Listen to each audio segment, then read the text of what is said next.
Hola, hola con todas y todos. ¿Cómo están? Muy buenas tardes. Bienvenidos a esta charla del día de hoy. No sé si es que todos me escuchan ahí. Estamos muy bien. Bueno, muchas gracias por haberse citado esta tarde. Estamos empezando a proponer espacios de diálogo con el MIM desde Ecuador, pero también uniendo plataformas de todo el mundo, con Argentina, con Colombia, para discutir lo que pasa con la región y de alguna manera proponer nuevas ideas y modelos para poder navegar sobre la situación en la que estamos ahora y con nuestra industria musical en general. Entonces, bueno, les invito a que revisen la programación que tenemos durante esta semana y la próxima.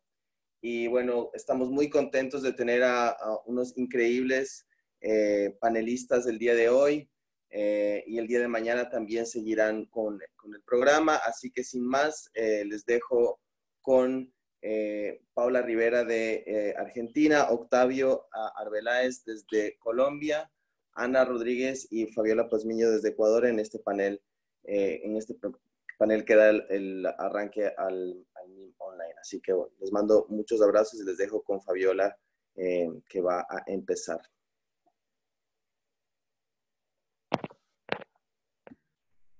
Ahí estamos. Bueno, buenas tardes con todos y con todas. Un placer estar aquí desde nuestras casas, juntos. Es muy especial este momento. Es el mercado de las industrias musicales del Ecuador, el MIM. Es un espacio para el encuentro y siempre hemos participado en él con muchísimo cariño y con muchísima expectativa. Y por supuesto ahora que Steven ha decidido hacerlo, arriesgarse a lanzarse a hacerlo de esta forma, pues encantadas de participar. Y bueno, sin más, pues este es el panel número 1 con el que empezamos. El tema es una nueva narrativa en la industria de la música, gestión política y resiliencia. Y pues quiero agradecer a Steven que consiguió levantar esto en un tiempo récord junto a su fantástico equipo con Shadira, y a las queridas Momo Lab, que son María Dolores Ruiz y María José Enríquez, por todo el apoyo en la logística y en la comunicación del mercado. Es muy importante que sepan que todas las preguntas que ustedes tengan las deben hacer en privado a María José o a María Dolores, de Momo Lab, mejor dicho, a la cuenta de Momo Lab específicamente, y ellas van a canalizar todo para que después podamos hacer las preguntas a nuestros panelistas. Entonces tengan eso muy en cuenta. No vamos a dar la palabra a cada uno para no alborotar esto demasiado, sino que lo hacen de manera interna. Tenemos 90 minutos que van a volar, así que quisiera ir directo al grano. Y quisiera empezar saludando y presentando a nuestras invitadas y a nuestro invitado de hoy, queridísimos colegas. Empiezo con Ana Rodríguez, desde Ecuador, investigadora, curadora, estratega política y gestora cultural. Actualmente es miembro de Urban Front, una consultora transnacional de base cooperativa. Dirigió el Centro de Arte Contemporáneo, la Fundación Museos de la Ciudad. Fue viceministra de Cultura y Patrimonio del Ecuador e impulsó la Ley Orgánica de Cultura. Hola, querida Ana. Hola, querida Fabi. Hola con todos. Paula, Octavio, el equipo del MIM, de Momo. Contentísima de estar acá, de poder aportar. Aquí hay muchos especialistas en el tema de la música. Vamos a aportar un poco desde una mirada más amplia de la ciudad, de lo urbano, de las formas de lo común. La idea de las nuevas narrativas es una idea súper convocadora, así que bienvenidos a todos. Veo que hay gente que se está conectando desde un montón de países distintos. Ojalá esto sea un aporte. Sí.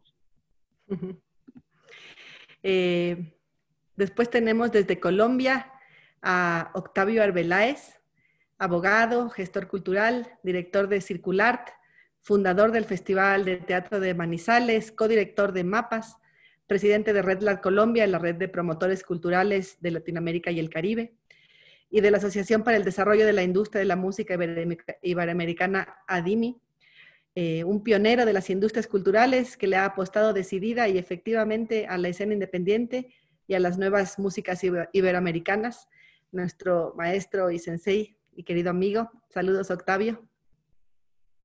Muchas gracias por invitarnos y compartir esta mesa con ustedes y Fabi y Steven. Seguimos con Paula Rivera, desde Argentina, gestora cultural con casi 2 décadas en constante ejercicio y desde todos los frentes, una militante feminista, formadora de programas para el desarrollo y fortalecimiento de las industrias musicales de su país, asesora en los procesos de creación de ferias y mercados en Argentina, Ecuador, Venezuela, Cuba y Bolivia, cofundadora y compañera en Satélite LAT, la red de mujeres de la industria musical de Latinoamérica. Actualmente es la vicepresidenta del INAMU, el Instituto Nacional de la Música de Argentina. Saludos, Paula, querida. Hola, muchas gracias. Buenas tardes para todos y para todas en Latinoamérica. Agradezco muchísimo la invitación. Celebro también que que hayan sido tan valientes en retransformar el mercado en este formato virtual, porque sin dudas valoramos muchísimo las instancias de mercados y ferias en nuestra agenda anual, y ese encuentro donde nos podemos vincular y donde podemos dialogar, intercambiar y hacer crecer nuestra industria. Así que bienvenida a esta posibilidad de la virtualidad, aunque sea, y más que nunca en este contexto que nos resulta tan complejo y que seguramente estaremos abordando durante esta tarde. Así que muchas gracias. Gracias, Pau.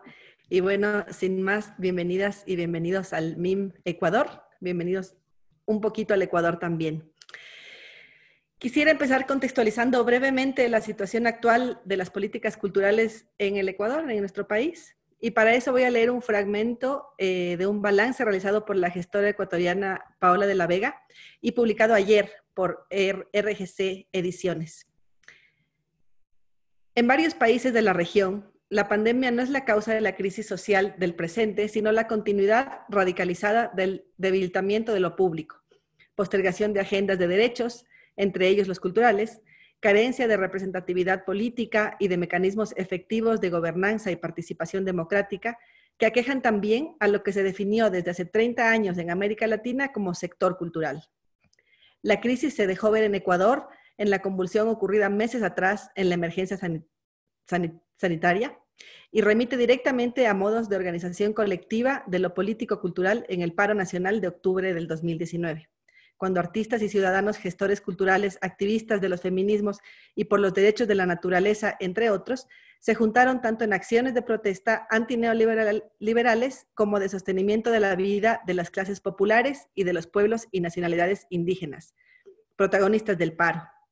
Por otro lado, en una lógica organizativa sectorizada, en junio y agosto del 2019, 2 marchas agrupadas bajo el nombre de la cultura en emergencia se tomaron las calles, especialmente de Quito, para mostrar su descontento frente a la gestión y las falencias de las inquietudes culturales del gobierno central y gobiernos locales, la inequidad y centralización de la distribución de recursos públicos para la cultura y la precarización del trabajo.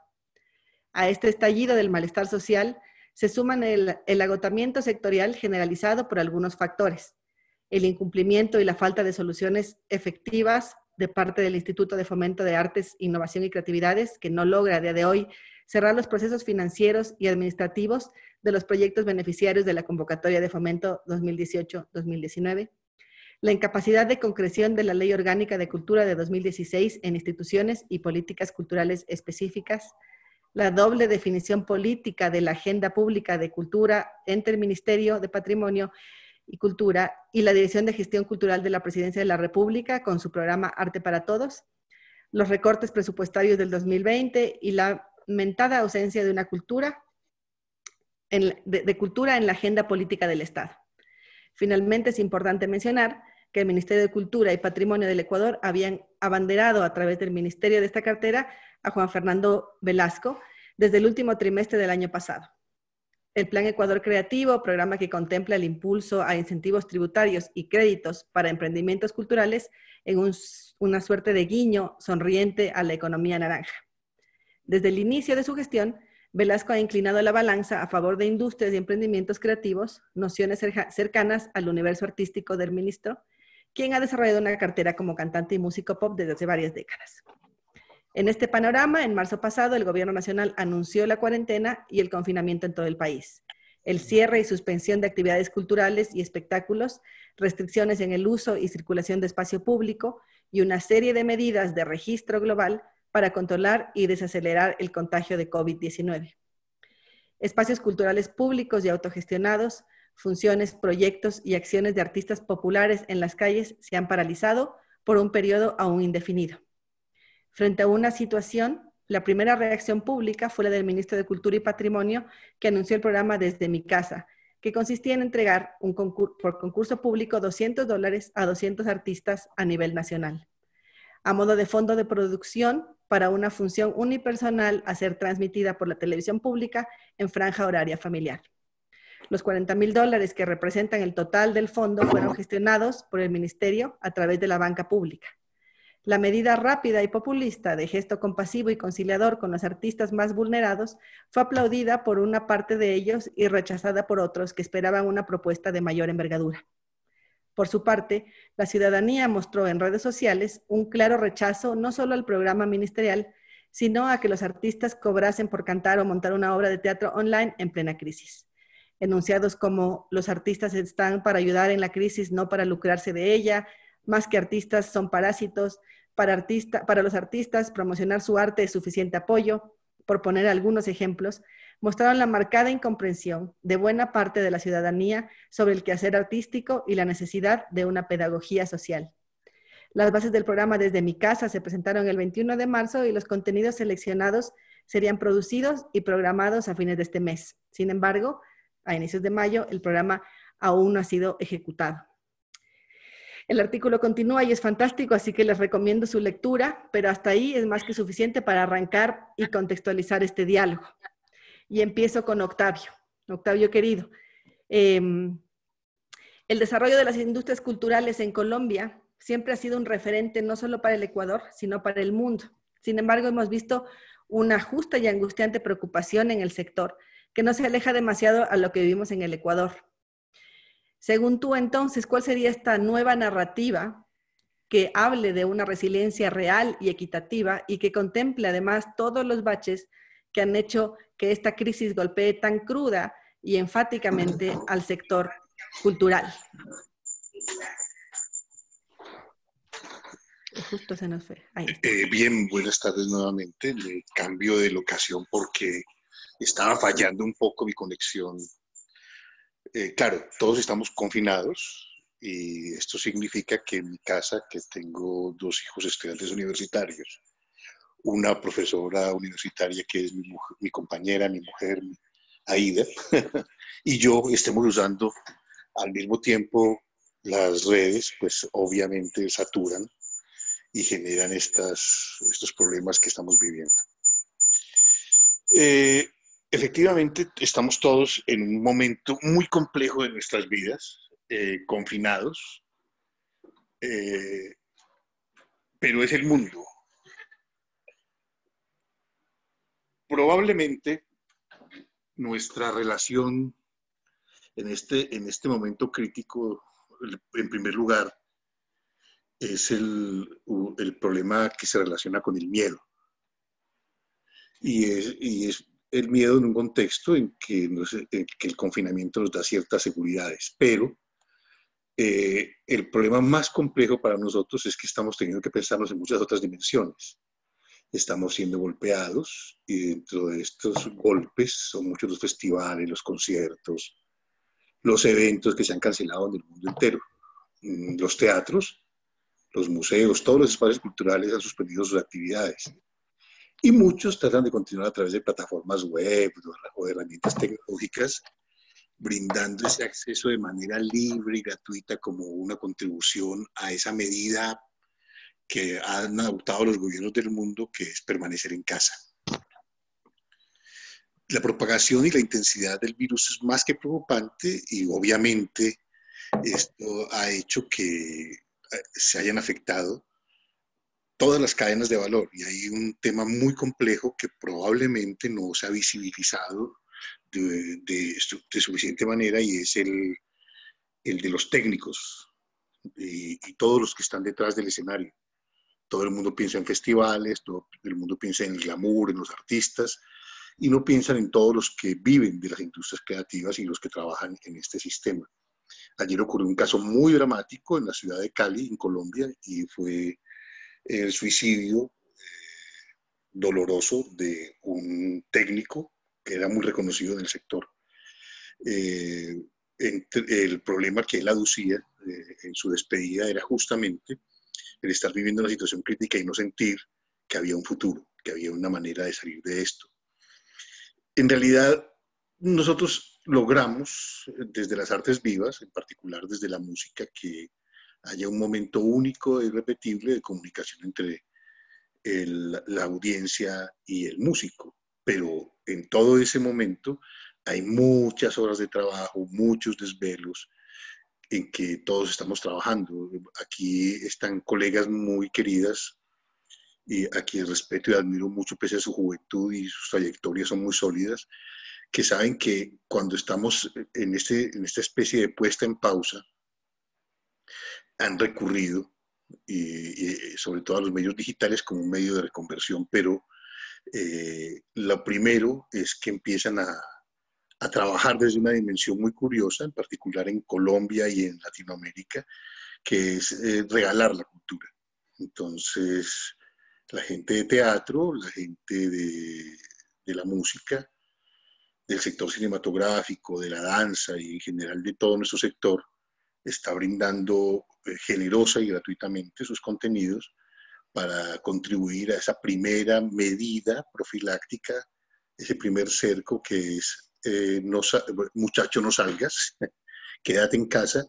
Y hemos sido más que generosos, se han brindado plataformas y si miran caso por caso, les sugiero visitar el portal de la Organización de Estados Iberoamericanos, donde se hace una relación de todo lo que todas las acciones que han hecho los gobiernos de la región, y todas coinciden en usar las plataformas de divulgación pública, en particular la televisión, la radio y desde luego las plataformas web, para que los contenidos culturales tengan un papel protagónico y puedan suplir un poco este asunto. Entonces, lo primero es que el sector ha sido generoso, ha sido un donante importante de su tiempo y de sus contenidos, pero a la hora de responder por parte de los gobiernos sí no se ha sido generoso. Hay casos extremos, se piensa realmente en cifras muy pequeñas, se piensa en comida, se piensa en vamos a que la gente que está en situación precaria pues sea atendida, pero no se piensa en el sector como una gran masa.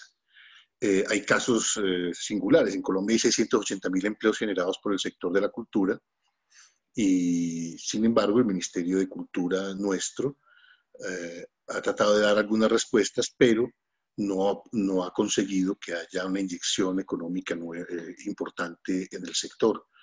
¿Qué es lo que reclamamos nosotros? Inyección económica. Somos un sector importante, generador de empleo, generador de impuestos y que mueve la economía. Entonces, no puede existir un doble discurso como el de la economía naranja que lidera el gobierno colombiano y al mismo tiempo trabajar en paralelo sin generar incentivos fuertes e importantes.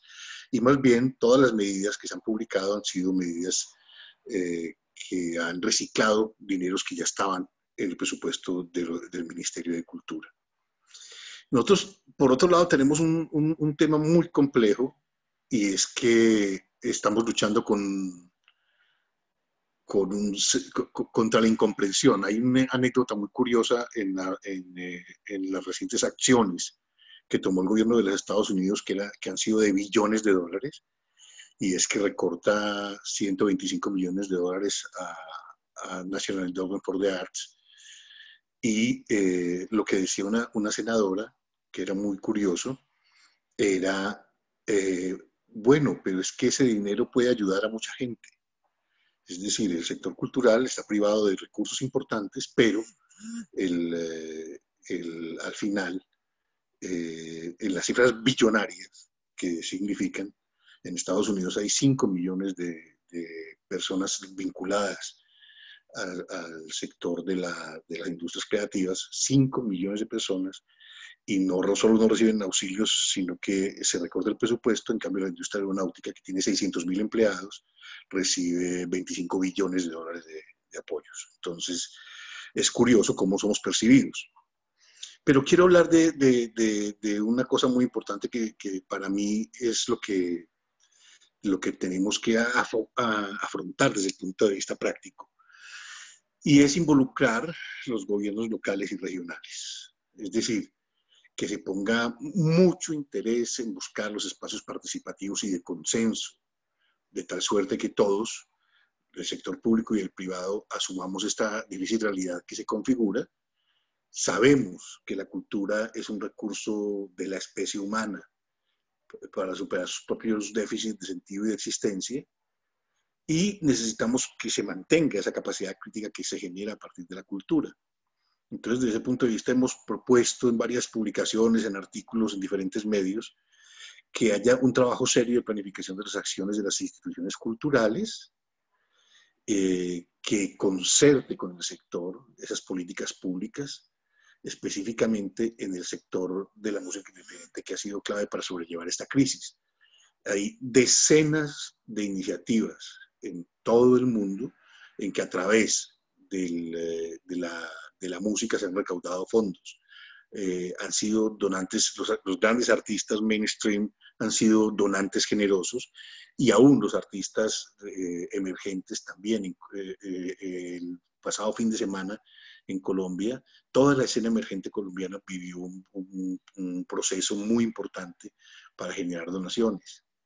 Desde lo jurídico es importantísimo tener las reglas claras, flexibles, adaptarse a los problemas que están ocurriendo, las cancelaciones de eventos, y en general los aportes del Estado y la negociación con la contratación pública y privada, generar normas flexibles de manera que puedan existir consensos y negociaciones que puedan favorecer a toda la escena en la que estamos todos. Es decir, somos gente de la cultura y las artes en toda la cadena, y desde ese punto de vista necesitamos que realmente los compromisos que se adquieren puedan flexibilizarse y puedan retomarse de otra manera. En lo económico es necesario, sin ninguna duda, la intervención fuerte del Estado con recursos. Acaba de ocurrir una cosa ejemplar, que es la fuerte inyección de dinero que el gobierno español hace en el sector, la fuerte inyección de dinero que hace el gobierno alemán desde el comienzo de la crisis en el sector, y la fuertísima inyección que acaba de anunciar el gobierno Macron en Francia. Ojalá nuestros gobernantes entiendan que somos un sector muy importante que puede solucionar o apoyar a solucionar el problema, y sobre todo en la vuelta a la normalidad, que es lo que inmediatamente vendrá.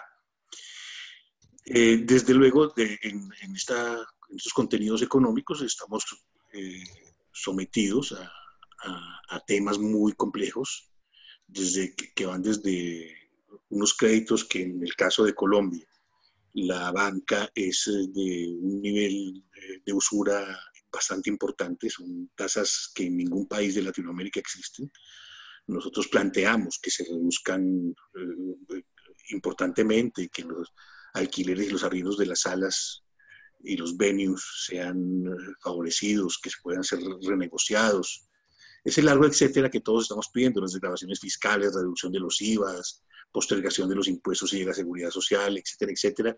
Y aquí aparece un elemento muy importante en el tema de la generación de empleo, que es el reconocimiento de un sector independiente, no empleado. En general, todos los subsidios estatales en toda Latinoamérica he estado recogiendo con amigos, estamos haciendo el ejercicio de recopilar la información sobre las medidas que han tomado los gobiernos, y casi todos han apuntado a los empleos formales. Nosotros pertenecemos a un sector que es independiente y que no está empleado permanentemente. Entonces, a lo mejor no estamos siendo cobijados y estamos siendo considerados desde ese punto de vista. Desde luego, también reclamamos de las entidades de gestión un rol importante que aparezcan, porque aquí aparece un elemento muy importante que es la asociatividad. Probablemente la fortaleza en la gestión cultural, en el campo mundial, en territorio europeo en particular, ha sido que hay una asociatividad potente que los convierte en interlocutores muy fuertes del Estado. Entonces, desde esa perspectiva, nosotros insistimos en promover que esa asociatividad genere una fortaleza del sector y sobre todo el empoderamiento de nuevos liderazgos. Hay liderazgos que son realmente débiles y que no nos representan suficientemente. Entonces, desde ese punto de vista, creemos que ese es el papel que debemos jugar. Y desde luego hay una serie de buenas prácticas que necesitamos que se transmitan. Un poco ese tipo de encuentros son justamente los espacios ideales para transmitir las buenas prácticas que tenemos en los diferentes países, en los diferentes contextos. Creo que esta crisis va a cambiar el mundo en que vivimos, la cultura va a cambiar un poco su rol y sobre todo que en este tema de las buenas prácticas los organismos internacionales están llamados a liderar. Quisiéramos tener líderes importantes que nos representen, que incidan, por ejemplo, en acciones elementales como la relación con los medios de comunicación, con las emisoras de radio, con los portales de internet, etcétera, etcétera, que nos permitan la divulgación de las músicas locales y por lo menos el acceso a regalías y a contextos inmediatos en nuestro entorno. El consumo de la música local, promoverlo, el consumo en la televisión pública y en las televisiones privadas. Es decir, que de alguna manera aparezcan posibilidades de ingresos en medio de esta emergencia, de manera que creemos que trabajar sistemáticamente es lo que nos corresponde y que, como decía Daniel Innerarity, hay una especie de conciencia que tenemos de nosotros mismos. Tiene que haber una revalorización del conocimiento, de las nuevas tecnologías, cómo vamos a dialogar en los nuevos escenarios y cómo vamos a construir territorios nuevos en clave de re. Todo el mundo está hablando de reconvertirse, reinventarse, reconsiderar, pues nosotros realmente vamos a tener que trabajar muy seriamente en ver cómo entramos en diálogo serio y directo entre las nuevas tecnologías y el nuevo mundo que vendrá de la virtualidad y desde luego la recuperación del en vivo, que es lo que le ha dado sentido y contenido en particular a la industria de la música. Esta es mi intervención, luego estoy abierto a preguntas y a diálogos y les agradezco mucho por la atención, espero no haberme extendido demasiado. Gracias, Octavio. Nunca es suficiente de escucharte, así que muchísimas gracias por todo lo que nos has comentado y de verdad abierto para la reflexión posterior. Vamos con Paula Rivera. Paula, el modelo INAMU ha permitido una respuesta inmediata y efectiva al sector musical en Argentina. ¿Cómo ha funcionado esta implementación? ¿Cuál ha sido el rol de las asociatividades? ¿Y cuál es la perspectiva futuro respecto a las acciones a tomar? Bueno, gracias Octavio. Qué importante siempre poder escucharlo. Qué bueno que estuvo primero. A ver, bueno, el INAMU, me imagino que hay mucho público que no es de Argentina, aunque veo muchos argentinos también presentes. El INAMU es el Instituto Nacional de la Música de nuestro país, es un ente público no estatal que tiene apenas unos 6 años en funcionamiento, pero que llevó unos casi 20 de su construcción, y justamente la particularidad de la construcción y el nacimiento del INAMU tiene que ver con el protagonismo de los músicos y las músicas organizadas, asociados de manera colectiva, para lograr la creación de la Ley de la Música. La Ley de la Música, que nace en 2012, la 26.801, técnicamente llamada con ese número, y parte 1, porque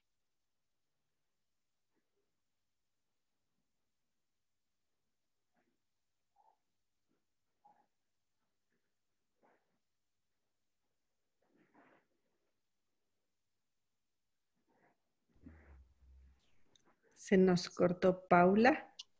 Shadi, si le puedes decir que ella tenía pensado una estrategia en caso de que esto suceda, entonces capaz que por interno lo podemos resolver. Y si no vuelve pronto, pues vamos con Ana. Veamos si hay alguna respuesta.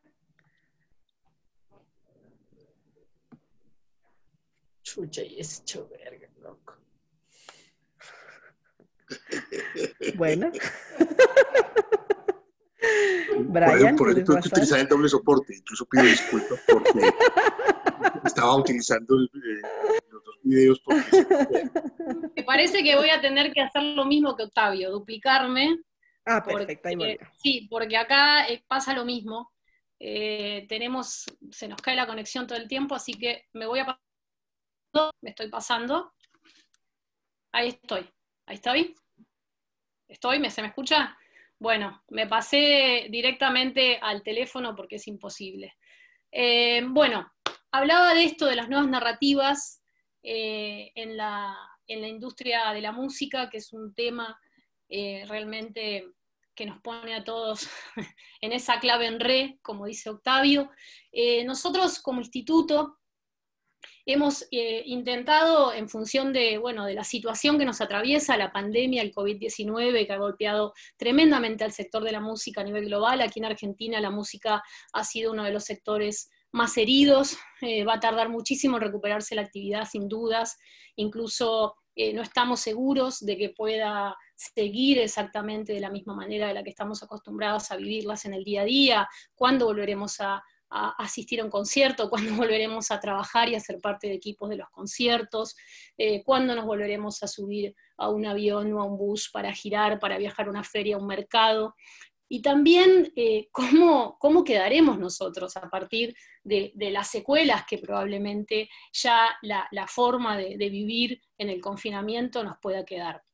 En nuestro país, como les decía al comienzo, la importancia de ese espacio de construcción que llevó el INAMU de la mano de los músicos y las músicas organizados colectivamente y la creación del instituto, aquí tienen a nuestro instituto como un espacio que se caracteriza por articular directamente con los propios protagonistas, a partir de su nacimiento, que han sido ellos los protagonistas en la creación, y a partir del funcionamiento. Así que nuestra responsabilidad como institución fue dar una respuesta inmediata, de contención a lo que ya sabíamos que iba a suceder, no dejar solo a los artistas, fundamental en este momento tan difícil, por un lado para contenerlos desde lo alimentario, por ahí Octavio hablaba un poco de este tema, una gran parte de las personas músicas, tenemos un alto porcentaje de músicos y músicas que funcionan, o que en realidad me animaría a decir a que son funcionales al sector desde la informalidad, y que cuando se corta, se paraliza y se detiene como esta manera que fue abrupta a partir de la pandemia, queda completamente al desnudo, y lo primordial es comer. O sea, pasa a ser una necesidad inmediata. Imaginémonos en la informalidad que le son funcionales los músicos y las músicas al sector, que cuando todo se detiene, la necesidad inmediata es la alimentaria. Así que bueno, en estas acciones que implementamos como medidas de emergencia, podríamos enumerar la primera, que ha sido una herramienta que encuentro que todos han estado utilizando en los países, instituciones públicas y privadas, que tiene que ver con las encuestas. Inmediatamente, a poquitas horas de declarada la cuarentena y el confinamiento en nuestro país, el INAMU realizó una encuesta a las casi 60.000 personas que están inscritas en nuestro instituto,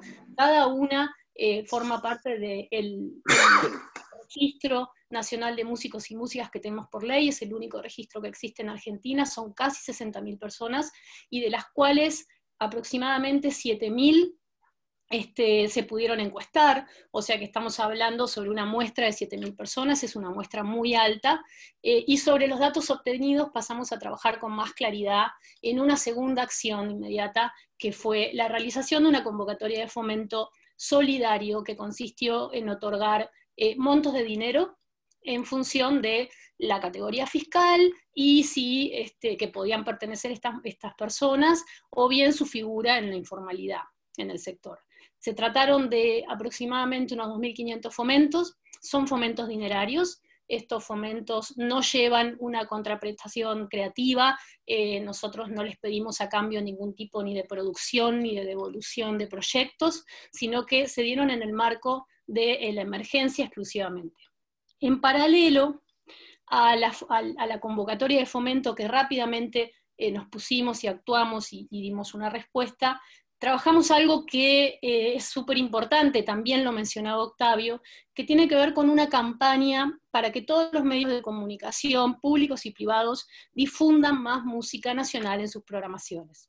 Esta acción buscó poner en valor uno de los artículos que tenemos nosotros en nuestra Ley de Comunicaciones en Argentina, que declara la necesidad de pasar música nacional y música nacional independiente, dentro de ese porcentaje. El comunicado que impulsamos desde el INAMU llevó adhesiones numerosas, fue un comunicado histórico en calidad de adhesiones, las sociedades de gestión colectiva, las cámaras empresariales del sector, las asociaciones de músicos y músicas de todo el país, y que a su vez tuvo un feedback rápido e inesperado por parte no solo de RTA, de Radio y Televisión Argentina, sino también de la ENACOM, que es el Ente Nacional de Comunicaciones, que enseguida se puso al servicio de poder implementarlo y de, por lo menos en todo lo que es la radio y televisión pública, comenzar a usar 100% de música nacional, música argentina. Hola, ¿ahí escucháis? Sí, te escuchamos. Sí, te escuchamos. Ah, ok. Bueno. La tercera medida que venía enumerando tiene que ver con este comunicado del llamado a empezar a utilizar en los medios públicos y privados de comunicación la música nacional.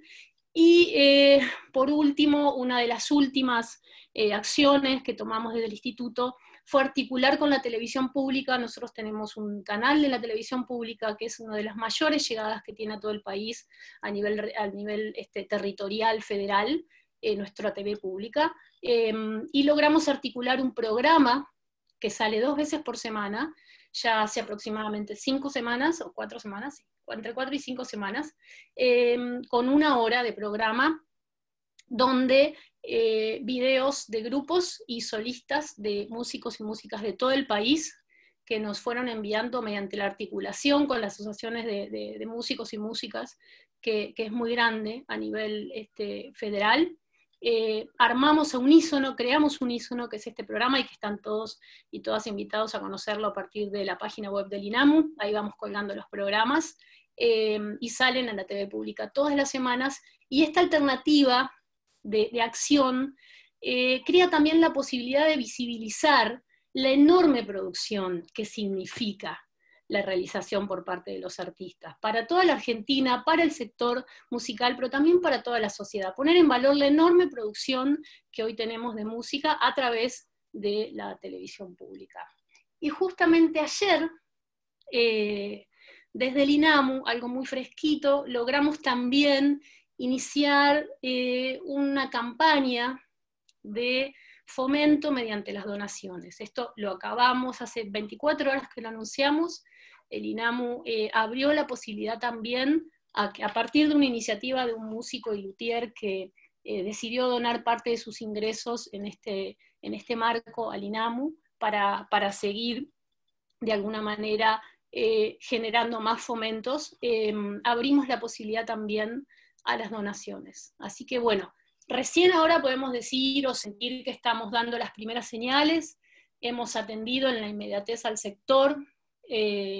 Ahora mismo nos encontramos en un momento, por supuesto, de profunda incertidumbre, participando activamente de estos espacios en clave de red, como dice Octavio, de repensar, de revisar, estar súper atentos a las señales, por ejemplo, en conexión con el mundo, estamos de alguna manera volviendo a nuestra agenda internacional que tenemos desde hace 2 años, desde la virtualidad, como esta participación, o incluso en nuestra participación en la mesa intergubernamental de Ibermúsicas, el Consejo, donde compartimos la realidad con más de 10 países. También Octavio mencionó a la CEGIP, que contiene a todos los programas Iber. Nosotros somos representantes país de Argentina en Ibermúsicas.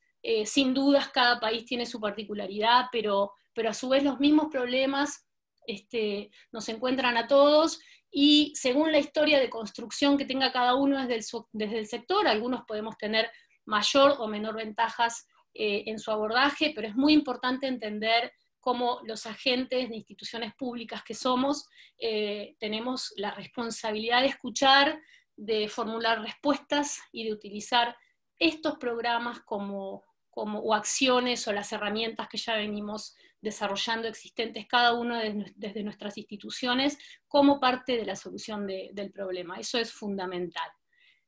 Respecto del día después de la pandemia, el diario del lunes del COVID-19, pienso que es una incógnita, es muy complejo, esto va a demorarse mucho en tomar impulso, en reconstruirse, ni hablar en materia económica, la actividad se va a tener que reformular en varios aspectos. Vivir de la música hoy es prácticamente imposible, eso lo tenemos claro, no sabemos cómo será futuro, pero tenemos claro también que hay que buscar la manera y las formas y las herramientas para la compensación de estos tiempos de grandes pérdidas, sobre todo sabiendo que el eje principal del sector hasta el día de ayer era la música en vivo, y hoy día, ¿quién podría salir de gira? Entonces, eso nos obliga también a revisar, los músicos han salido desesperadamente a las redes, los live, los streaming, todo muy poco resuelto, a veces con muy pocas herramientas para llevarlo a cabo, y yo creo que eso también nos lleva a revisar lo que respecta a los derechos intelectuales. El INAMU tiene una bandera previa a la pandemia puesta en la importancia de conocer todo lo que respecta a los derechos intelectuales, que es muy importante, ahora más que nunca. De pronto queda en evidencia cómo pocos cobran mucho y muchos cobran poco, y ese es un tema para revisar ahora mismo. Invitamos desde estos espacios a que revisemos, y bueno, si dicen que nada volverá a ser lo mismo, bueno, estamos en un espacio justamente de tomas de decisiones, de mucha responsabilidad, donde miles de músicos, músicas, bueno, y músiques, porque tampoco abandonamos a partir de lo que estamos atravesando como pandemia y como confinamiento, la bandera de la diversidad y la inclusión y el trabajo porque sea la música un espacio más amable para que todas las diversidades la habiten, así que todos ellos estarán afectados a nuestras decisiones. Es un momento de unión, de confianza, de diálogo. Celebro este espacio permanente y necesario, porque sin dudas, bueno, el bien común es el bien de cada uno. Gracias, Paula. Ya van surgiendo algunas preguntas que después se las iré comentando, pero sí, se empiezan a abrir las posibilidades del diálogo, definitivamente. Y ahora vamos con Ecuador. Ana Rodríguez, te he dejado como broche de oro para tocar 3 puntos estratégicos que Octavio y Paula ya mencionaron en sus respectivas intervenciones. Y te voy a hacer 3 preguntas para que las puedas amalgamar y contestar. ¿Cuál es la necesidad de que el gobierno nacional y el local tengan competencias claramente diferenciadas? ¿Por qué ha sido tan complejo concretar asociatividades efectivas en el sector musical, ya que es el que nos compete en esta charla? Y por último, ¿cómo potenciar este escaso interés de la empresa privada en el desarrollo de la cultura? Y esto es un caso muy puntual en el Ecuador. Chévere. Bueno, sí, voy a tratar de articular con lo que se dijo anteriormente, que me parece muy interesante, tanto del punto de vista de largo plazo o de demandas que venían previas a la crisis de la pandemia, como de nuevas narrativas que de verdad podemos empezar a concretar, precisamente porque hay cosas que se hacen visibles y narrativas y relatos que se empiezan a escuchar más fuerte que nunca, precisamente por el contexto que estamos viviendo. Eso es importantísimo porque probablemente para poder, digamos, de alguna manera profundizar en cuáles son las competencias, cuál es el rol de la política pública de nivel nacional, cuál es el rol de la política pública de nivel local, ¿no? El rol de los municipios, de los gobiernos locales. Probablemente es muy importante también ponernos en el contexto que hoy nos pone en otro nivel de escala. Conocíamos las articulaciones regionales o internacionales, pero probablemente el contexto de la crisis global debido al COVID-19 nos obliga a pensar en otras formas de la cooperación.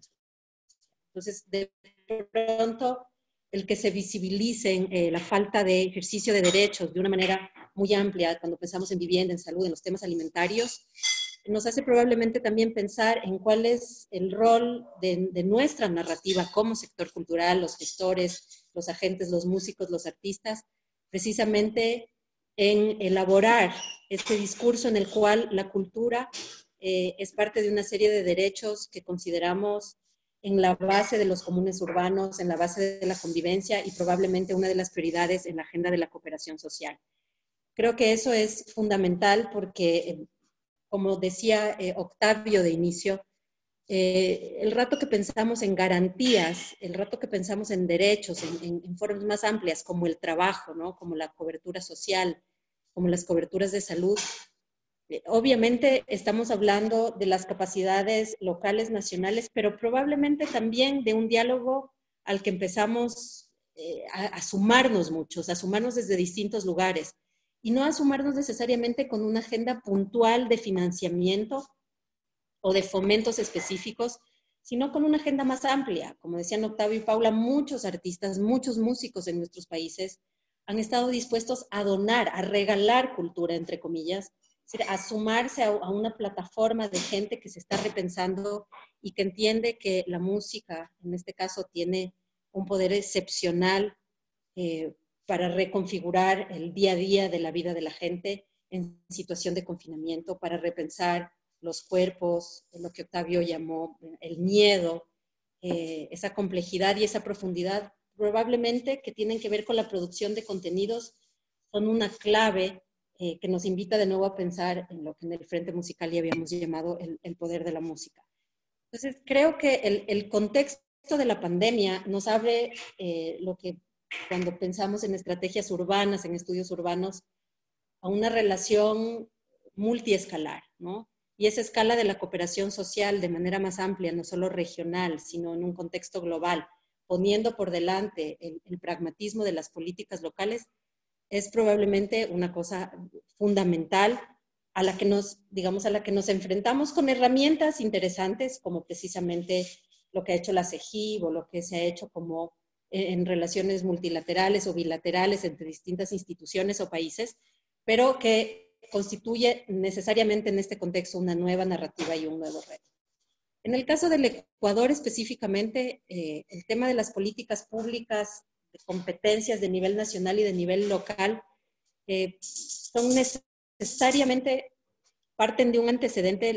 Fabi, tú leíste un artículo de la Pao de la Vega, de Paola de la Vega, publicado el día de ayer, que creo que introdujo con mucha claridad cuáles son las problemáticas dentro de las cuales nosotros entramos a jugar como sector, un rol muy activo para hacer propuestas. Sin embargo, digamos, y a pesar de esta actitud constructiva y propositiva de articulación, como decía, de distintos niveles, sí creo que es importante decir que la política pública de nivel nacional ha estado completamente postergada en función de agendas políticas, ¿no? Escribíamos el año pasado con la misma Paola de la Vega en la revista Utopía de México, que el Ecuador hizo quizás la más grande promesa de derechos culturales que se ha conocido en los últimos años, tanto en la Constitución que publicamos en 2008, que fue un proceso colectivo nacional, una de las constituciones más extensas y garantistas que se ha visto, en donde los derechos culturales están fuertemente, digamos, legislados. Hay un tema que no se había constituido, la diversidad, la interculturalidad, digamos, la institucionalidad del Estado y las competencias nacionales son altísimas. Sin embargo, el nivel de ejecución de esos derechos es tremendamente bajo. Simplemente con decir que esa ley, que fue postergada desde 2008 hasta 2016, cuando fue votada la Ley Orgánica de Cultura del Ecuador, tiene todavía una bajísima, digamos, casi nula ejecución de su institucionalidad, ¿no? Es decir, muy poco de los principios y derechos que se establecían ahí y que pasaban por la institucionalidad. Cuando escucho que los músicos en Argentina pelearon 20 años, ¿no? Por su ley de la música que pasó en 2012 y precisamente es la que da lugar al Instituto de la Música. Pienso también en la agencia que tuvo aquí el sector del cine, ¿no? Que peleó también su ley durante 20 años y que en 2006 consiguió la ley de cine. Y que de alguna manera esperábamos que, si en ese tiempo no teníamos Ministerio de Cultura ni Ley de Cultura, con el aparecimiento del Ministerio de Cultura y de la ley, hubiéramos podido llegar a tener una institucionalidad adecuada, un Instituto de la Música de Ecuador, por ejemplo, la posibilidad no solo de articular mecanismos de fomento sobre los que tanto énfasis ha hecho actualmente el ministro Juan Fernando Velasco, sino precisamente la demanda y la exigencia, tanto en el nivel ejecutivo y legislativo, de los derechos, ¿no? Derechos sociales, laborales y demás, pero también, y cuando pienso en el INAMU y en la experiencia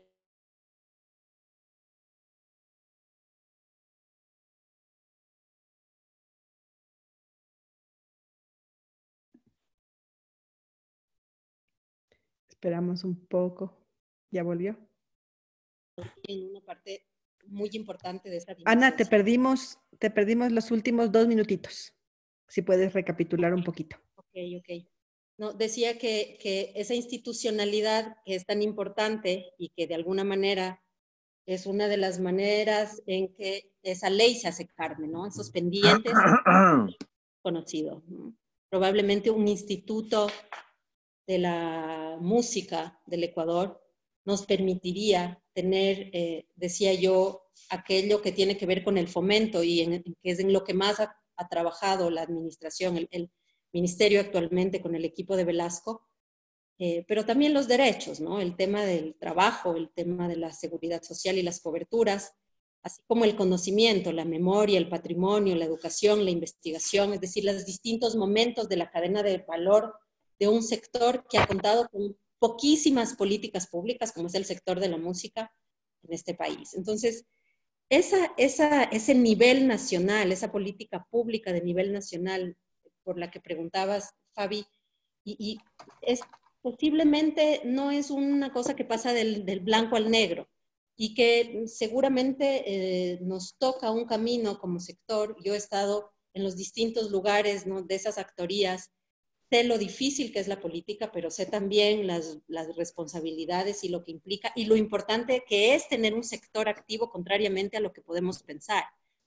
No se trata de entrar en contradicción ni en disputas innecesarias, sino precisamente crear las condiciones adecuadas para que haya una respuesta de construcción de institucionalidad y de política pública que pueda permitir al ministro y a la institucionalidad, digamos, deficiente, embrionaria que tenemos en una institucionalidad más acorde.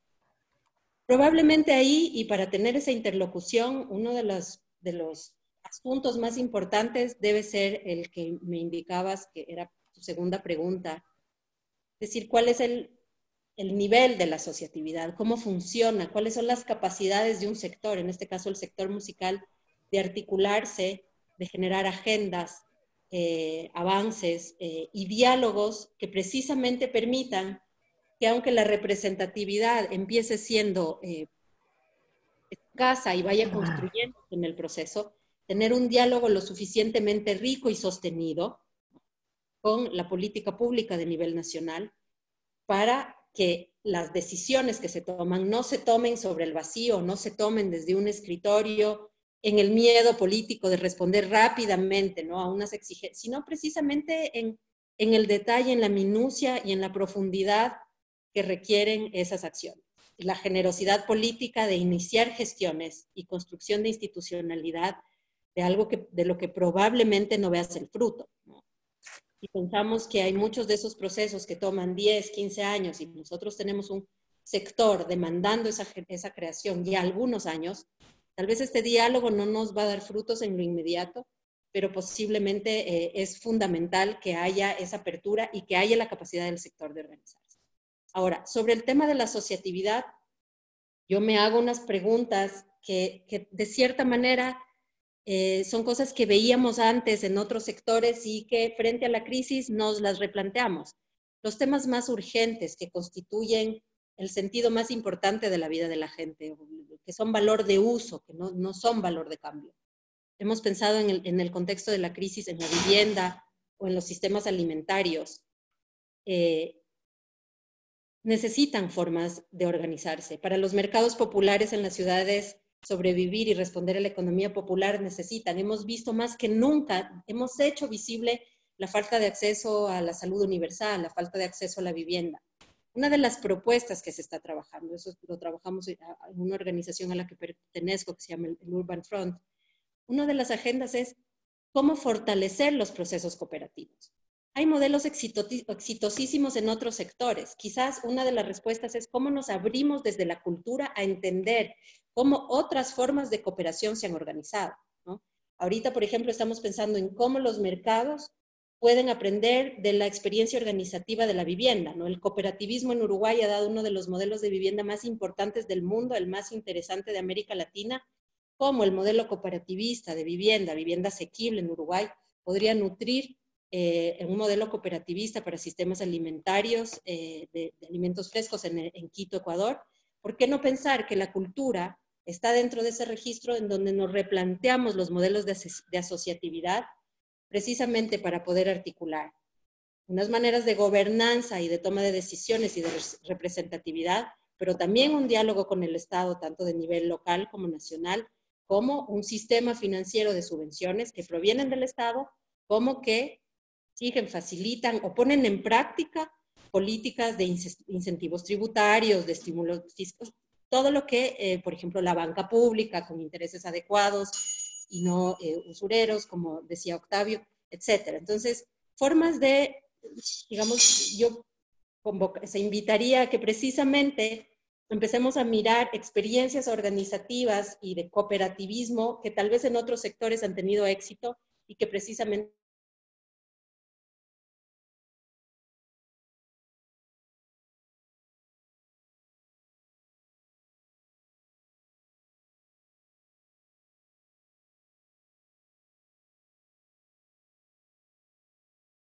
bien pondrían a la disposición de los artistas otro tipo de mecanismos de incentivos. En el caso de Quito, por ejemplo, y la propuesta que hemos hecho como Frente Musical al municipio de Quito ha sido precisamente el de que los recursos pasen por recursos financieros, por fomentos del modelo, como lo presentaba Paula, que responden a distintos momentos de la cadena de valor de la música, ¿no?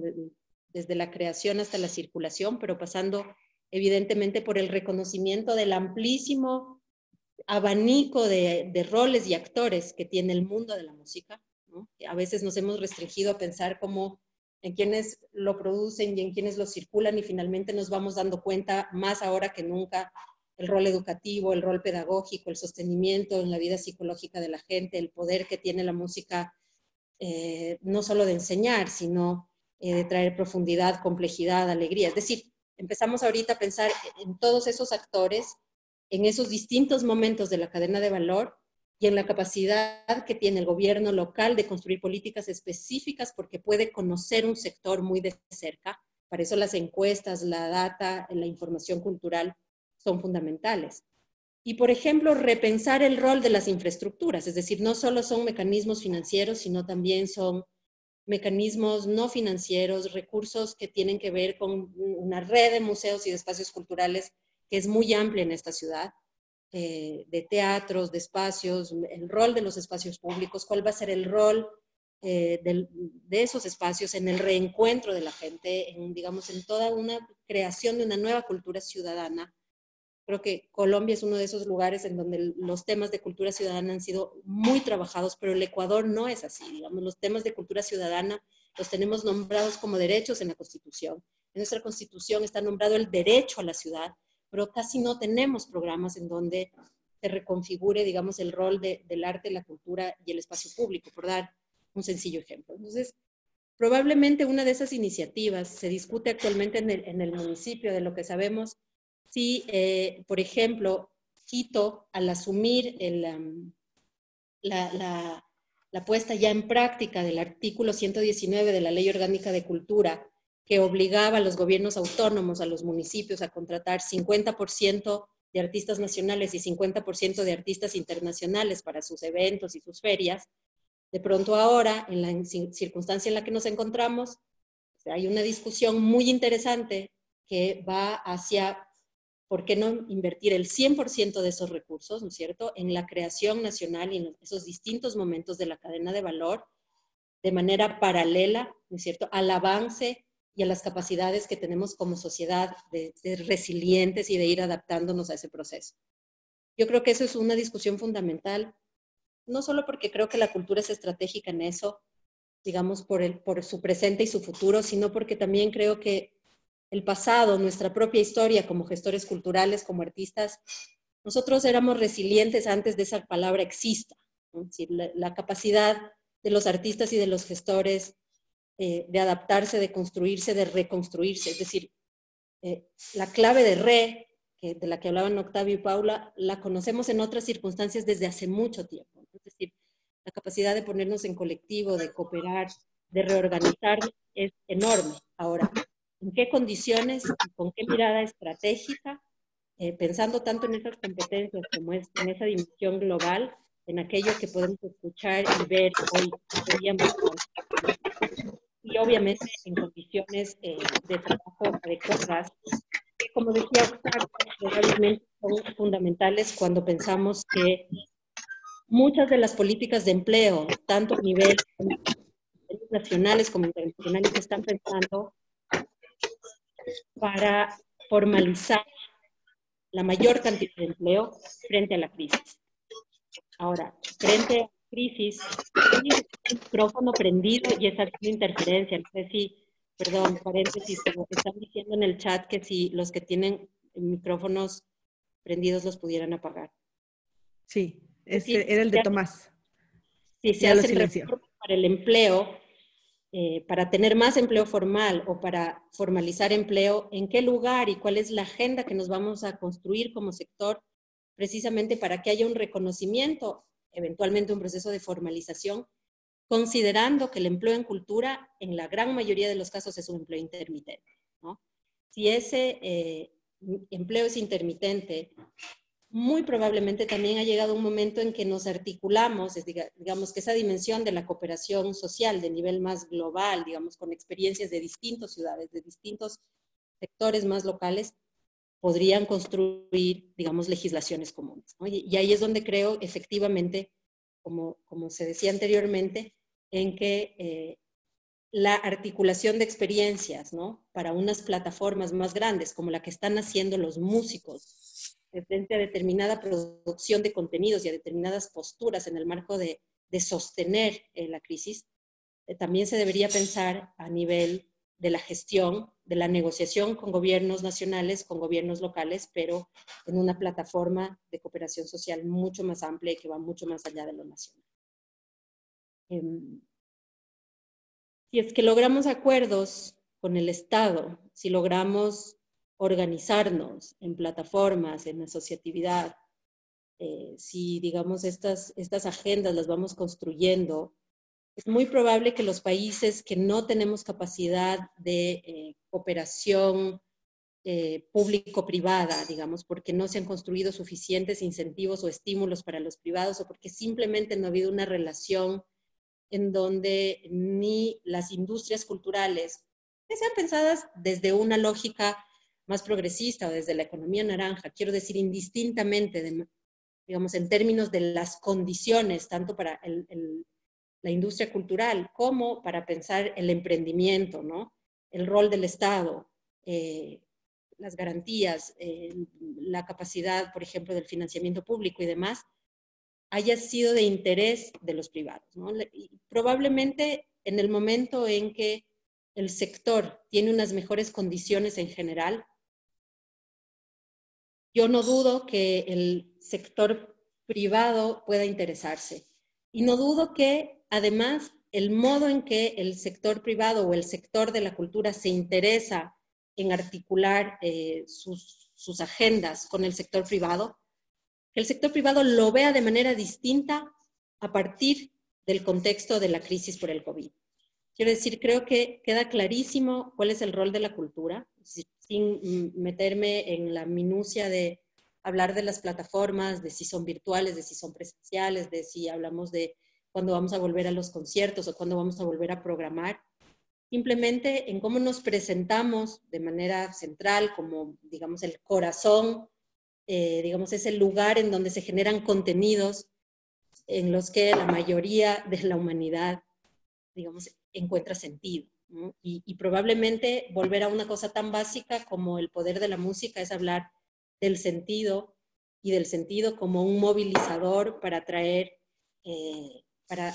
atraer distintos actores, y la articulación con un sector privado que hasta ahora había estado ausente de ese escenario, como digo, al menos en el caso del Ecuador. Nosotros nos habíamos planteado como grupo en un lugar donde tantas iniciativas hay como Colombia, ¿no? Que es país vecino, hermano.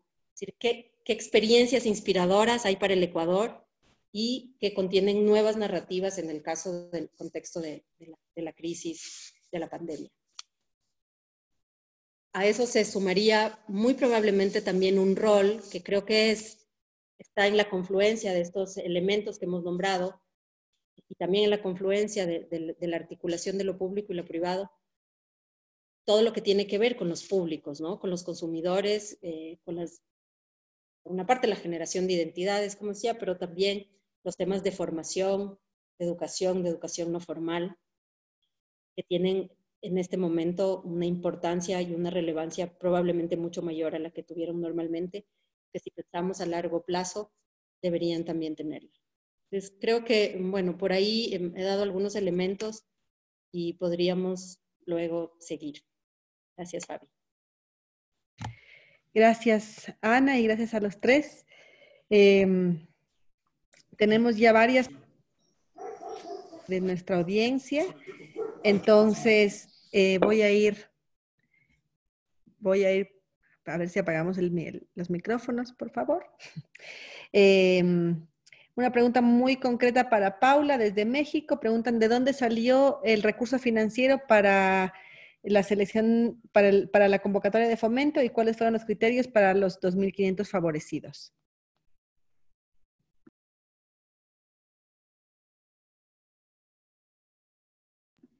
Paula, ¿no estás por ahí? Sí, acá estoy. Estaba intentando desmutearme. Me saqué la cámara para facilitar el tema de la transmisión. ¿Se me escucha? Sí, se escucha, dale, perfecto.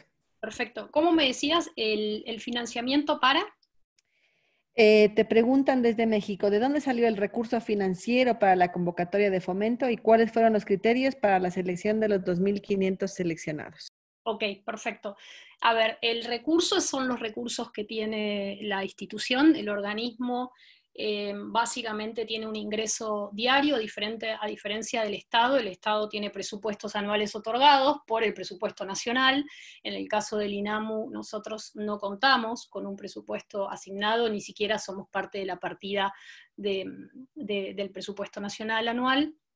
La ley que hoy mencionaba, la 26.522, que es la ley de servicios de comunicación audiovisual, tiene un artículo que es el artículo 97, en un inciso, el G, de donde hay un 2% de la recaudación que va directamente al instituto de forma diaria, y de esa manera el instituto comienza a recaudar y a acumular sus ingresos. Es, por supuesto, que lleva toda una gran estrategia de organizarlo y de administrarlo, porque no es que arrancamos en enero o en marzo y ya tenemos un presupuesto asignado para el año, sino que se va juntando en el día a día el presupuesto a partir de la recaudación de este porcentaje de ese artículo de la Ley de Medios. Entonces el INAMU en este momento lo que pudo hacer, en función de lo que tenía recaudado y acumulado en su presupuesto, atender con esta cantidad de fomentos solidarios que son una suma de dinero que no es una suma altísima, pero que es una suma considerada y que a su vez es una suma que se asemejó también a la que el gobierno nacional estuvo otorgando como IFE, Ingreso Familiar de Emergencia. Intentamos estar cerca de ese monto, algunos fomentos se entregaron directamente con ese número y otros se entregan entre 5.000 y 10.000 pesos, digamos. 10.000 pesos es lo que daba el gobierno nacional, nosotros dimos algunos fomentos de emergencia de ese número y después para abajo. ¿Cómo se otorgan? Bueno, qué buena pregunta. Una de las maneras más interesantes que tiene, de las características más interesantes que tiene el Instituto Nacional de la Música, es la manera en que se seleccionan quiénes son y cómo se seleccionan los destinatarios de los fomentos. El INAMU tiene los consejos regionales, que se conforman por las organizaciones de músicos y sindicatos de músicos con personería jurídica o gremial, digamos, según lo que corresponda, dentro que corresponden a las provincias. Entonces tenemos dividido el país en 6 regiones, y en cada región los consejos regionales se componen por todas estas asociaciones o sindicatos, organizaciones de músicos, exclusivamente de músicos, que tienen personería jurídica, ¿no? Las asociaciones civiles. Entonces, un representante de cada una de estas organizaciones conforma ese consejo regional, y son ellos mismos los que el INAMU les entrega las personas, digamos, todos los que aplicaron al fomento, y ellos mismos se reúnen de manera presencial. En este caso, por primera vez en la historia se hizo de manera virtual, se establecen los criterios. Por lo general, cada año, cuando se entregan los fomentos regulares del INAMU, los criterios de selección de los proyectos le corresponde, cada consejo puede establecer su propio criterio, conociendo además las características de la regionalidad a las que ellos pertenecen. En este caso, bueno, había ciertos criterios porque era un fomento en calidad de emergencia, algo que no es habitual, y por supuesto que había bases y condiciones, y se reunieron estos consejos y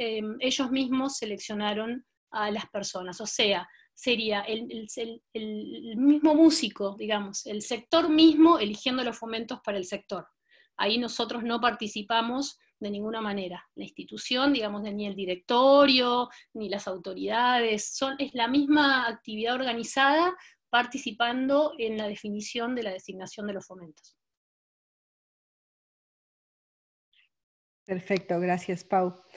Hay varias preguntas respecto a la monetización y estrategias y cómo se puede monetizar.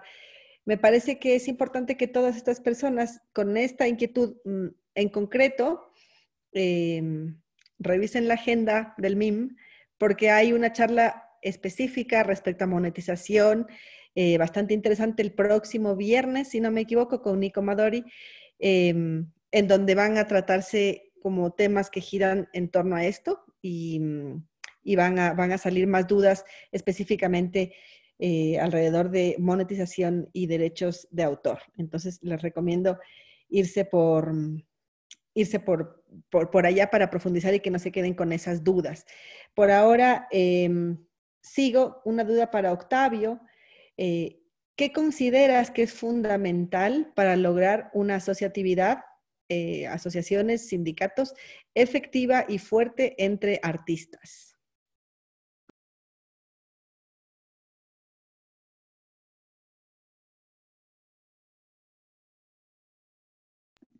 Estás muteado.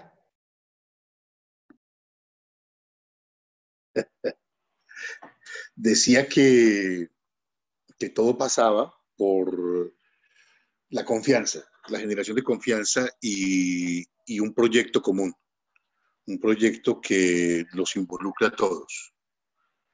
Entonces, yo he detectado o pienso que hay un problema general muy complejo y no sé a qué corresponde. Tal vez Ana, desde sus reflexiones, nos pueda dar luces, que es también una crisis de liderazgos. Es decir, encuentro que en particular en América Latina hay efectivamente dispersos los liderazgos, pero probablemente hay personas más o menos idóneas que están en la sombra y que no asumen sus compromisos. Probablemente tenga que ver con un momento de nuestra historia en que hay ciertos temores, hay ciertos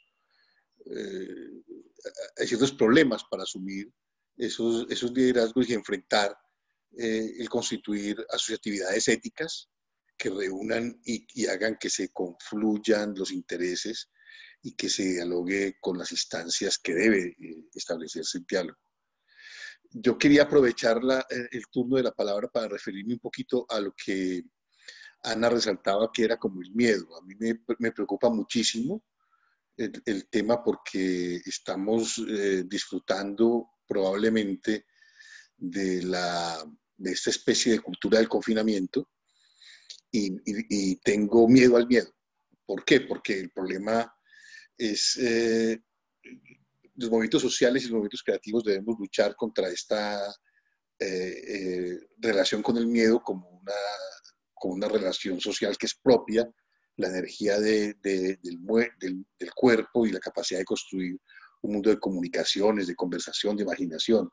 Estamos pensando, y es lo que me preocupa, ya que Ana tiene esa relación con el tema de la ciudad, los nuevos contextos post-pandémicos que nos traerá, porque tenemos una relación con el afuera de temor y de miedo y de relacionamiento con el otro.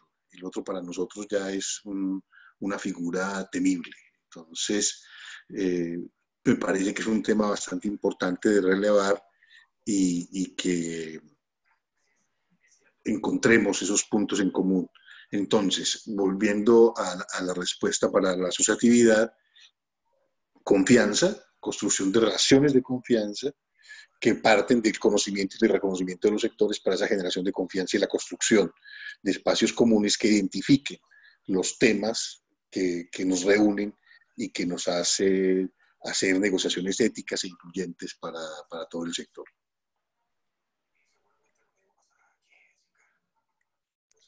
Perfecto, gracias, Octavio. No sé si tienes algo que acotar, Ana, respecto al tema de cómo imaginar ciudades post-pandemia, si es que a través de la asociación justamente que nos hablabas al principio, creo que es una discusión fuerte, ¿no? Y probablemente no sé si quieres que lo hagamos ahorita, Fabi, o hago una sola intervención, si es que hay alguna pregunta. ¿No? Bueno, si quieres lo unificamos entonces. Primero quiero saber si Paula ya está acá, porque me parece que se salió un ratito. Sí, sí, estoy. Ah, perfecto. Sí, es que se me cayó otra vez, perdón. No te preocupes. Entonces, hay una pregunta nuevamente respecto para Paula, perdón. ¿Cómo piensan desde el INAMU que pueda variar algo en cuanto a derechos de autor en relación a las transmisiones en vivo, considerando que serán mucho más populares? Bueno, a ver, lo que mencionaba hoy un poco era la situación de que es una de las medidas que hay que tomarle, la de revisar todo lo que respecta a los derechos intelectuales, sin duda, porque hay muchísimo desconocimiento. El INAMU viene como casi militando desde el primer momento de la concepción del instituto, incluso el primer manual que el INAMU tiene de formación es el de derechos intelectuales en la música, y creo que es el primero y el único manual que existe por lo pronto en Argentina, específico para informarle a los músicos y a las músicas sobre todos los temas que tienen que ver con los derechos. Y también nos encontramos ahora mismo trabajando en la confección del Manual Iberoamericano de los Derechos Intelectuales en la Música, como parte también de nuestra participación en Ibermúsicas. La verdad que como creemos, yo creo que, yo no soy un especialista en el tema, claramente uno de nuestros especialistas es nuestro presidente, Diego Boris, que andaba por ahí conectado. Lo que sí es muy importante es empezar a tomar conciencia del conocimiento, porque por momentos y en los últimos días que he estado participando en varios foros, donde se habla muchísimo del tema de la recaudación, de la distribución, hay muchísimas confusiones respecto de los derechos. Así que en principio deberíamos de proponernos el tema de dar a conocer todo lo que tiene que ver, incluso si ingresan a nuestra página web van a poder encontrar el manual de manera digital para poder descargarlo y conocer todo lo que tiene que ver sobre los derechos intelectuales en la música. Abarca a todos los países de Latinoamérica porque no hay copyright en ninguno de ellos, así que si no me equivoco no hay en ninguno, por lo menos de Iberoamérica no hay en ninguno, así que es una información que va a ser muy útil para todos y todas, pero en principio la reconfiguración del mismo va a ser muy complicada. Siempre, sí creo que hay que empezar por la base que es el conocimiento de todo lo que tiene que ver con el tema. Hay muchísimo desconocimiento. Gracias, Paula. Y a ver, te mando las preguntas, Ana, querida. Por un lado, hablan de la Ley de Simplificación y Progresividad Tributaria que salió a fin del año pasado, que considera el impulso de la industria cultural a través de la deducción de impuesto a la renta para personas jurídicas o naturales que aportan a proyectos culturales. ¿Cuál es la forma de usar esa ley? Y si ya esté emitido, y pregunta si ya esté emitido el reglamento para su aplicación. También se pregunta qué tan viable es la apuesta por la economía naranja en nuestro país y qué pasa con las políticas del Plan Ecuador Creativo para el sector independiente.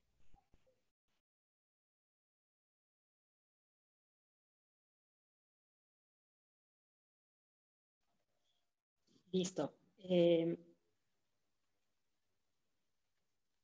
Perdón. No sé, digamos, no tengo más conocimiento que el que ha hecho público el Ministerio de Cultura para la parte más pragmática de las preguntas. Supimos como red musical que haya la necesidad y además lo planteamos en los diálogos que hemos tenido con los actores más técnicos del Ministerio, la necesidad no solo de socializar, sino de tener mucha claridad en la aplicación, en la reglamentación, ya en los procedimientos específicos para que se pueda hacer uso de las ventajas que se estarían planteando. Entendemos y de lo que nos dijeron, esa reglamentación estaba en curso e iba a tener un procedimiento específico por parte del Ministerio.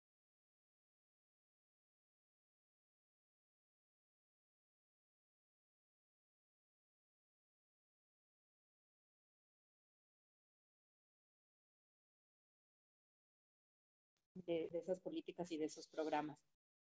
Creo que en general, para que el Ecuador creativo funcione o la viabilidad, digamos, a veces pensamos que hay políticas que aparecen como contradictorias en muchos lugares porque no tenemos claridades de cuál es el rol de la cultura, cuál es la comprensión de la cultura en distintos regímenes, tanto del punto de vista político, como del punto de vista a veces ideológico. Ha habido una crítica importante de la economía naranja desde muchos sectores en el Ecuador, desde Cultura Viva Comunitaria, por ejemplo, desde algunos actores que han pensado precisamente formas de asociatividad y una cadena de valor muy distinta de la industria cultural llevada, digamos, a la idea de que la economía naranja sería un proyecto de tipo más neoliberal.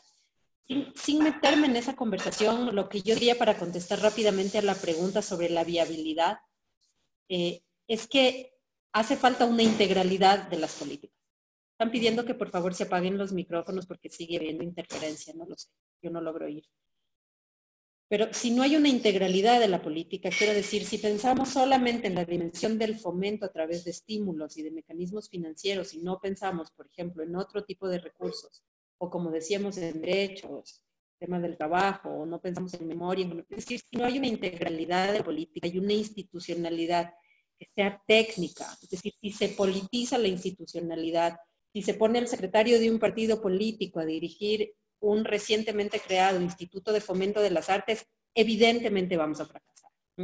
Y probablemente esa es la parte más triste. Yo creo que ni el Ecuador Creativo ni ningún otro programa que se implemente desde un lugar de gobierno que no ha logrado fortalecer sus instituciones y ha logrado tecnificar, como ha sido la demanda del sector, sus procesos, muy difícilmente va a tener viabilidad. Entonces, sí creo que la no fragmentación y la comprensión más estratégica de la cultura en el ámbito del interés nacional, como precisamente la integralidad de las políticas públicas de cultura. O sea, si pensamos Ecuador Creativo y no pensamos en la transversalidad intercultural, si no pensamos en los derechos, en las condiciones de trabajo, en la seguridad social, es muy probable que no suceda.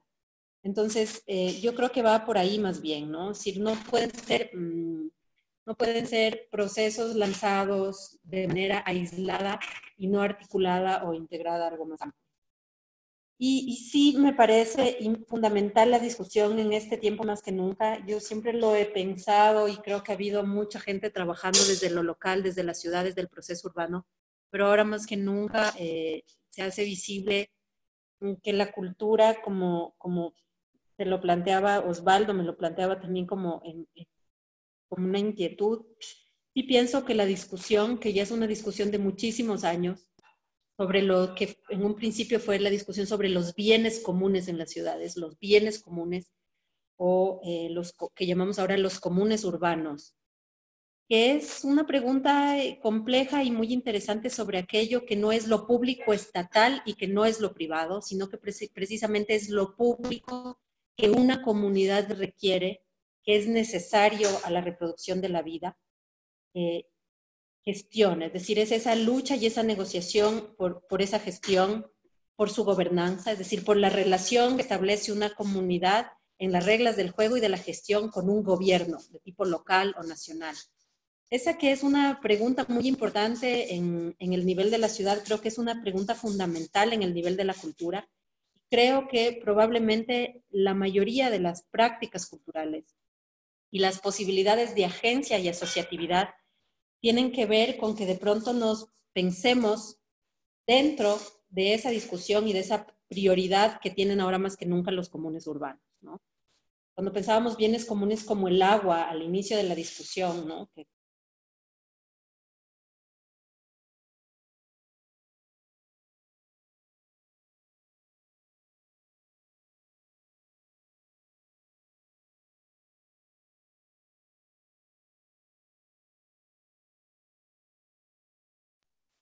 en quienes estamos haciendo, construyendo desde distintos lugares las políticas públicas de cultura, haciendo contenidos, haciendo programación, creo que es fundamental.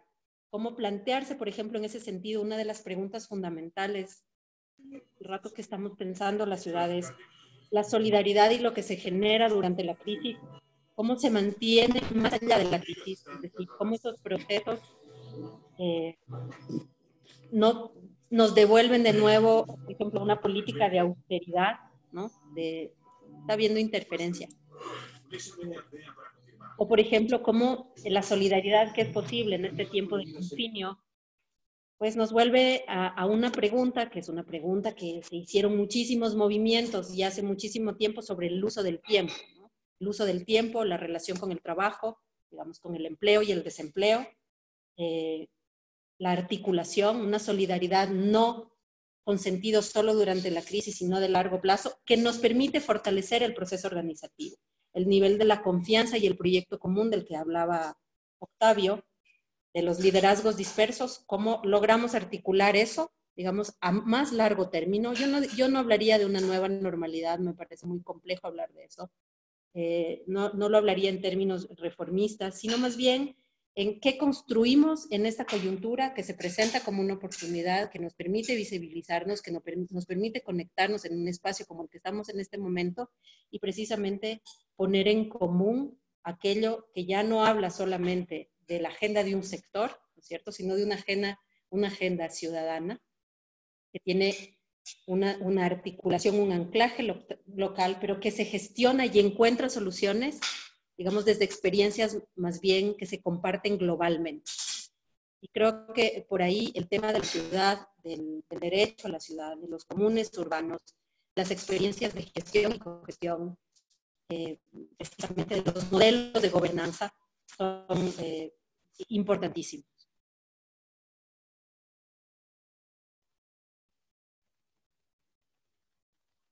Gracias, Ana. Y bueno, como lo sospeché desde un principio, voló el tiempo y se nos ha acabado ya nuestro panel. Creo que han quedado muchísimas reflexiones sobre todo. Ha sido muy emocionante e inspirador escucharles a los tres.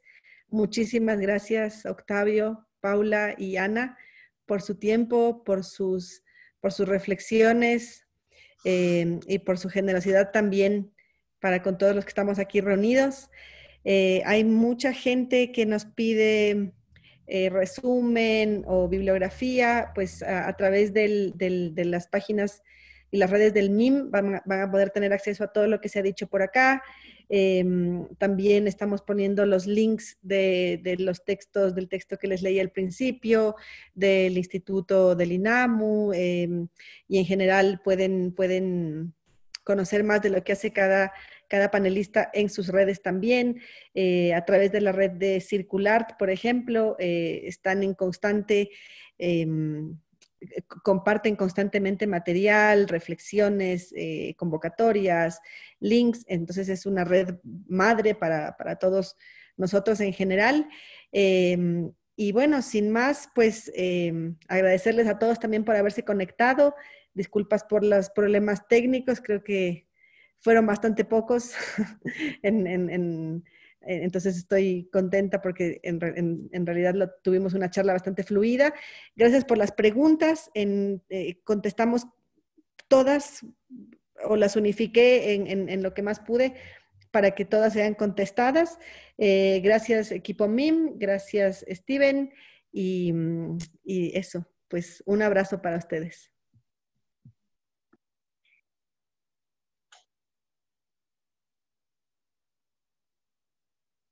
Gracias, Fabi, gracias a todo el equipo y a los colegas, a Octavio y a Ana. Un abrazo. Nos estamos viendo pronto por ahí. A todos. Gracias, Paula, Octavio, Fabi. Gracias al MIM. Muchas gracias a todos. Y los materiales y documentos en circulart.org de orgasmo, porque es muy importante que en esa pandemia no falte el sexo.